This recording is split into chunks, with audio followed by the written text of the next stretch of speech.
So now we proceed with chapter 7. So chapter 7 is about human resource, job design, and also work measurement. So outline for this chapter, we will look into the sample of company, which is Rusty Wallace NASCAR Racing Teams. Second, we go through the job design, ergonomics, and the work environment, method analysis, the visual workplace, labor standards, and also ethics. So the learning objectives for this chapter, okay, when you complete this chapter, you should be able to describe the labor planning policies, identify the major issues in job design, identify major ergonomics and work environment issues, use the tools of method analysis, identify 4 ways of establishing labor standards, and compute the normal and standard times in a time study. Find the proper sample size for a time study. But for this part, we only covered the theory part. Alright, so this is the examples of the high performance pit crew, okay, according to NASCAR racing teams. So what NASCAR did is that the teamwork makes the difference between winning and losing. So NASCAR racing teams became very popular in the 1990s with huge sponsorships and prize money. So high performance pit crews are a key element of a successful race team. And if you can see that the pit crew members can earn $100,000 per year for changing the tires. But remember that each position has very specific labor standards. Pit crews are highly organized and go through rigorous physical training. Pit stops are videotaped to look for the improvement. Okay, so these diagrams, okay, you can see that okay, each of the pit crews, okay, they need to do some certain jobs, okay, which is the standard job for them, okay, and each of the job is being timing. So you can see that the first one, okay, 0.0 seconds, okay, and then after that you can see the time is increasing. So the movement of the pit crews members who go over the wall, you can see that JM is for Jackman and others. So each of the pit crew teams, they have their own standard of job, and they can be monitored by the time, okay, time consumed for each of the tasks, and they really know what they need to do, okay, with the time given. Okay, a good pit stop will take about 16 seconds. So you can see that the Rusty Wallace NASCAR racing team, okay, only need to have 15.4 seconds to change the tires. Okay, so for the strategy, okay, the objective of human resource strategy is to manage the labor and also to design the job so people are effectively and efficiently being utilized. So okay, now we will look into the first one. Okay, job design, or known as JD. So the definitions for JD is the specifying the tasks that constitute a job for an individual or a group. So under JD, we will go through 5 subtopic. The first one is job specializations, okay, job expansion, psychological component, self-directed teams, and motivations and incentive systems. All right, and then we go to the labor specializations. Okay, for labor specializations, okay, the divisions of labor into unique tasks, and first being suggested by Adam Smith in 1776. So it has accomplished in several ways. The first one is the developments of dexterity and faster learning by the employees because of the repetitions. The second one, less loss of time because the employee would not be changing the jobs or tools. The third one, the development of specialized tools and the reductions of investment because each employee has only a few tools needed for a particular task. And later, Charles Babbage, 1832, added another consideration, which is wages exactly fit the required skill required. Okay, so next we look into the job expansions. So job expansions is adding more variety to the jobs. This is to intended reduce boredom associated with the labor specializations. So under job expansions, we have these four approach. So the first one is job enlargement. So job enlargements is when we add tasks requiring small similar skills to an existing job, while job rotations is a version of job enlargement that occurs when the employee is allowed to move from one specialized job to another. Variety has been added to the employee's perspective of the job. Another approach is job enrichment. So job enrichment adds plannings and control to the job. As an example, so to have department store salespeople responsible for ordering as well as selling their goods. Not only doing the ordering but also selling is become another job. Okay, and for job enrichments can be taught as vertical expansion as opposed to the job enlargement which is horizontal. Okay, these ideas are shown in the figure 10.2. Okay, as a popular extension of the job enrichment, employee empowerment is the practice of enriching jobs so employees accept responsibility for a variety of decisions normally associated with staff specialists. And empowering employees also helps them to take ownership of their job so they have a personal interest in improving performance.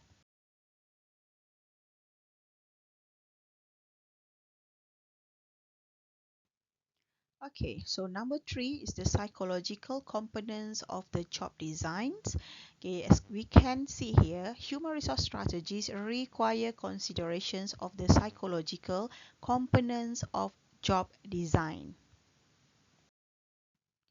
Okay, one of the studies that being done regarding the job design is Horton studies.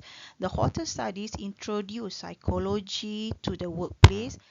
They were conducted in the 1920s at the Western Electric Horton plant near Chicago. So these studies were initiated to determine the impact of lighting on productivity. Instead, they found the dynamic social system and distinct roles played by the employees to be more important than intensity of the lighting. They also found that individual differences may be dominant in what an employee expects from the job and what the employee thinks her or his contributions to the job should be.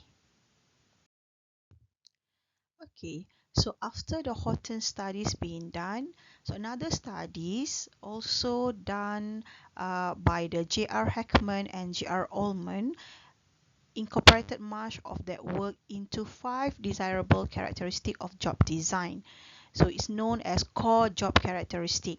So for the first one, we have skill variety. So this requires the workers to use a variety of skills and talent. Job identity, allowing the workers to perceive the job as a whole and recognize a start and a finish. Okay, for job significance, providing a sense that the job has an impact on the organization and society. Autonomy, offering freedom, independence, and discretions, while for the feedback, providing clear, timely information about the performance. Okay, another one for job design, we have self-directed teams.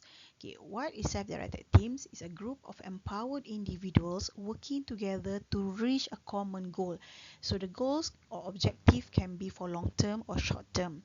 Okay, a self-directed team is very effective because it provides employee empowerment, ensure core job characteristic, and meet individual psychological needs.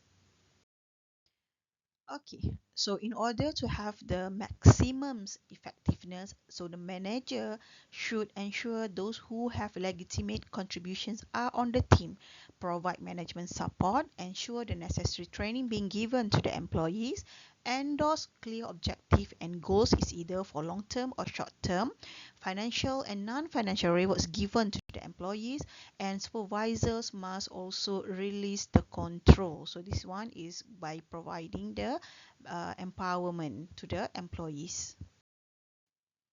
Okay, so as you can see in the figure 10.3, this is the job design continuum. So it will start with the specializations, go through the enlargement, enrichment, empowerment, and the last one, okay, we can give the self-directed team. So that is the highest rank in the job design continuum. Okay, this is the benefits of team and expanded job designs. By having a good job designs, okay, it will improve quality of work life for the employees, improve the job satisfactions, increase the motivations, okay, allow employees to accept more responsibilities, improve productivity and also the work quality, reduce turnover and absenteeism. Okay, even though the job design has always give a advantage but also have limitations. So for examples in the job expansions, okay, the limitation is the first is higher capital cost. Individual may prefer simple jobs, okay, higher wage rates for greater skills, smaller labor pools, and also okay, the company need to provide training and it incurred a high cost.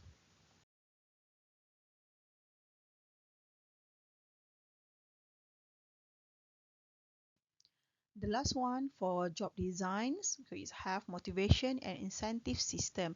So these are some of the examples of incentive and motivation system that I have in a company. For examples, bonuses. Okay, bonuses can be in terms of cash or stock options, profit sharings, profit that distribute to the employees, gain sharing, a reward for improvement, incentive plans. Okay, typically based on the productions rate. The higher you produce, the higher you will get the incentive. Knowledge-based systems reward for the knowledge or skills. The second part for this chapter is about ergonomics and the work environment. So what is ergonomic? So ergonomic is the study of the interface between man and machines or also known as human factors. So this is the operator input to the machines. Can you see in the picture? Okay, we have people or humans, okay, employees and also the machines that being used in order to fulfill the job. Okay, so ergonomics and work methods. So we will look the feedbacks to the operators and also the work environment, especially in terms of illuminations, in terms of noise, temperature, and also the humidity at the work area. So this is the recommended levels of illuminations. Okay, so as you can see in the figure 10.4a, okay, illumination is necessary, but the proper level depends on the work being performed.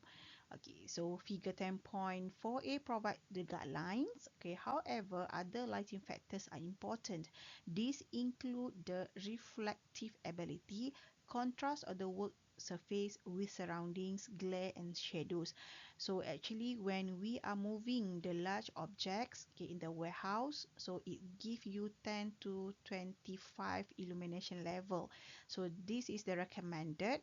Okay, when you do the small details, so you should have 100 to 200 illumination level. Okay, this is the recommended level. Okay, but if you are in the normal visual, for example in the classroom, so the lighting or illumination should be 75 till 100 illumination levels.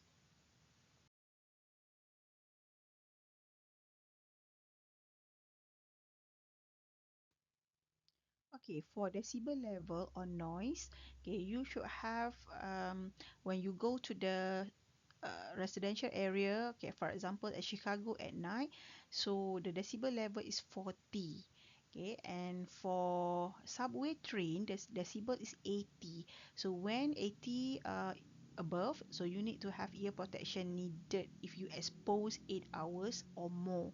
Okay, that's why okay when you having a flight, so when the flight take off, okay, 120 decibel, so it's quite painful for you if you not be carefully or you wear some things to cover your ears. The third subtopic is regarding method analysis. So this is focuses on how task is performed and used to analyze the first one, movement of individuals or materials. So you can use flow diagrams and process chart. The second one, activities of human and machines and also the crew activities. So this is by using activity chart, also known as man-machine charts and crew charts. Okay, we can also use body movement. So body movement, primarily the arms and hands. So this analysis is performed by using operation chart.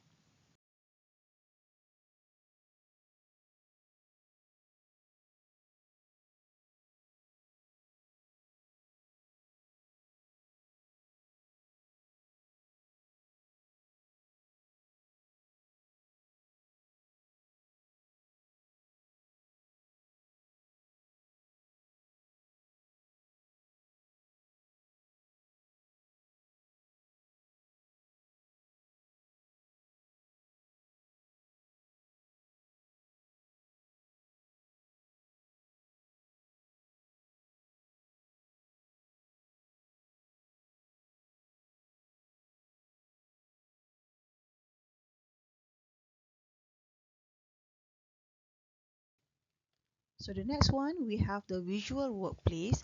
So the visual workplace use low cost visual device to share information quickly and accurately. It also displays and graph the replace printouts and paperwork, able to provide timely information in a dynamic environment, and the system should focus on improvement. So visuals are more meaningful when metrics have been set or are known.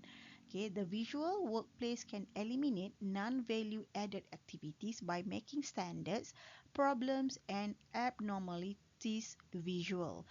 Okay, and supervisions is reduced because employees understand the standard, see the results, and know what to do. The visual workplace, okay, the visual signals can take many forms and serve many functions. For examples, like presents the big picture, okay, in terms of performance and also in terms of housekeeping. For examples, you can see that, okay, visual utensil holder encourage the housekeeping. A 3-minute service clock remind employees of the goal, means that they should finish within the 3 minutes, but when the employees use this 3 minute service, he or she actually can finish within 2 minutes. Okay, another examples, okay, for the visual workplace, okay, the visual signals at the machine notify support personnel. For examples, if green, then it means that all system goes. If it's turned to the yellow, parts or maintenance is needed, and if it turns to red color, line or machine stoppage. And for example, in this one, okay, we have visual Kanban reduce inventory and foster JIT, just in time. So whenever the uh, the reorder point happen, so it will shows that you will have a signal like the color yellow, okay, the purples and also the blue one. So for part A, okay, it will consider this blue color, the level of blue color. So whenever it reach that, so you need to reorder point. So you need to reorder the supply, okay, and for the reorder point at yellow, okay, and the purple one, okay, also the reorder point level for part C. Okay, another examples for visual workplace. Okay, for examples, the company having these bins and the quantity in the bins indicate ongoing daily requirements, and clipboards provide informations on schedule changes. Okay, for this one, okay, company data, process specifications, and operating procedures are posted in each work area. So by having visual, the employees will get a better picture. So what need to do today and else. And the last part for this theory Okay, is the labor standard. So effective manpower planning is dependent on a knowledge of the labor required.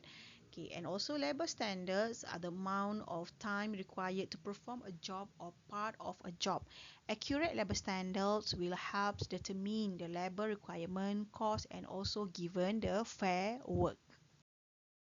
The labor standard started early in the 20th century, important to both manufacturing and also service organizations. It also necessary for determine the staffing requirement and important to labor incentive systems. So the meaningful standards helps determine the labor content of item produced, what staff needs, cost and time estimates, crew size and also work balance, and also expected production, basis of the wage, incentive plans, and also efficiency of the employees.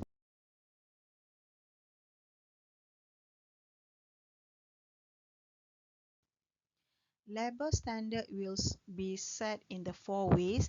The first one, historical experience, time studies, predetermined time standard, and also work samplings. Okay, for the last one, okay, we are you looking at the ethics.